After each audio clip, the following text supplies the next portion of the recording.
We are currently here with Gabriel Nair, a former Hancock High student, B honor roll, I may add, barely made honor roll.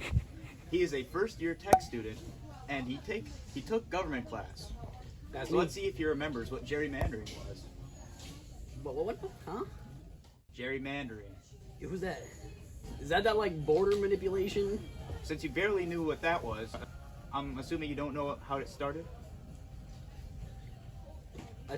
No. Okay. My name's Cabela's, and today we're going to be teaching you a little bit about gerrymandering. So what is gerrymandering? Gerrymandering is manipulating the boundaries of an electoral constituency, which is a body of voters in a specific area, to favor one party or class. Can anyone in the class repeat what constituency means? Good job, Garrett, you nerd. Anyway, back to teaching. We're gonna go over to Curtis Archambault with a live demonstration of how gerrymandering works in real life. Over to you, Curtis. Buildings are congressional districts in a neighborhood.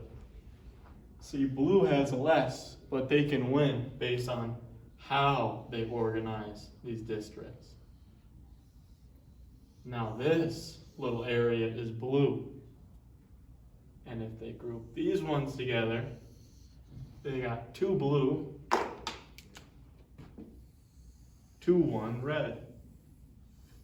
So in this district, blue would win even though red has more. That's the example for gerrymandering. Back to you, Cabela's.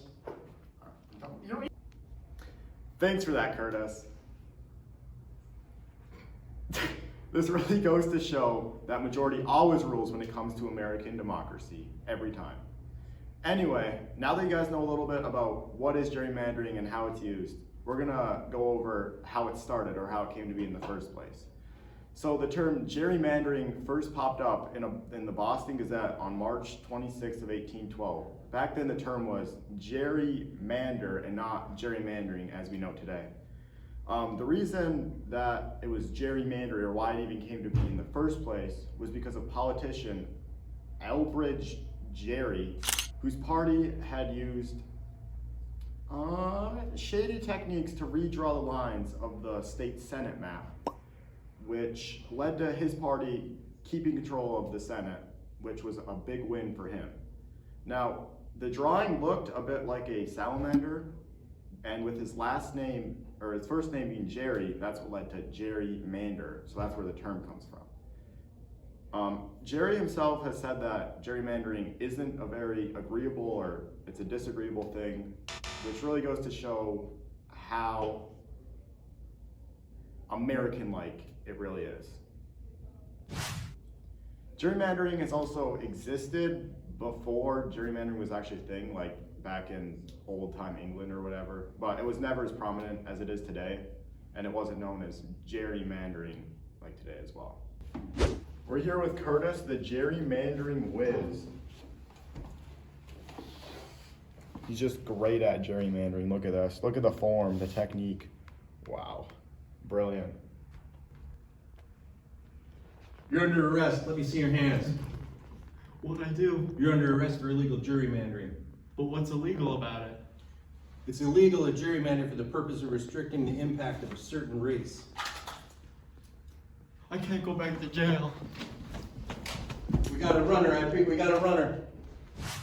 I have been released on a plea deal that if I told you what are the laws regarding gerrymandering, I would be free. So here I am. Gerrymandering is one of the most interesting things allowed by the government because it is the most obviously partisan way to get somebody elected. Now I know that it is apparently illegal to reduce the impact of a certain minority group or race to get yourself elected. It originated because the South during the Reconstruction era, after the Civil War, they didn't want the African Americans to have the right to vote. So they redrew the districts so they would have the least amount of impact, but they could still vote, and the North couldn't really have a problem with it. until Miller v. Johnson in 1995. It was now illegal for purposefully gerrymandering to reduce the impact of a certain race. It's now in the Constitution. Other than that, there are no laws regarding gerrymandering. And now that I explained this to you, I'm free to do it again. We have our guest, Ethan Peraltville, our student representative. Ethan, did you use gerrymandering in the election? No. Are you sure? Yeah. Absolutely positive. Very positive. I also want to ask you, do you have any comments on your speeding ticket and 6 accidents in 6 months? All the accidents were not my fault, and I was going slower than everybody, so I shouldn't have gotten the ticket. You have it here, folks.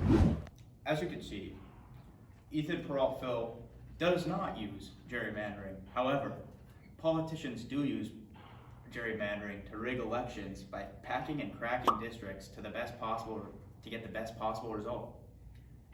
Let's go back to the first use of gerrymandering. Elbridge Gerry won the election for governor of Massachusetts after 4 attempts and had to use gerrymandering to win. The practice is as old as the Republic. Politicians in states such as Virginia, North Carolina, and South Carolina adopted it as early as the late 18th century. And since then, gerrymandering has grown into one of the greatest threats to American democracy. This practice still exists today because it's legal and has great benefits to the politicians who use it. I think it's really good. I like doing it illegally all the time. Curtis is an interesting fellow. I mean, everyone's got their own opinions, but me personally, I don't think it's a good idea. You know, it's not generally good for democracy in America. It's bad. Well, since you're listening on gerrymandering, what are your personal opinions on gerrymandering? What is your personal opinion on gerrymandering? It's cool, I guess. I don't really care. Yeah. Peyton, it's bad. It's election season. I ain't voting. I don't care, man. Griffith would be disappointed. Anyways, this has been brought to you by Finnish Quantum. Goodbye.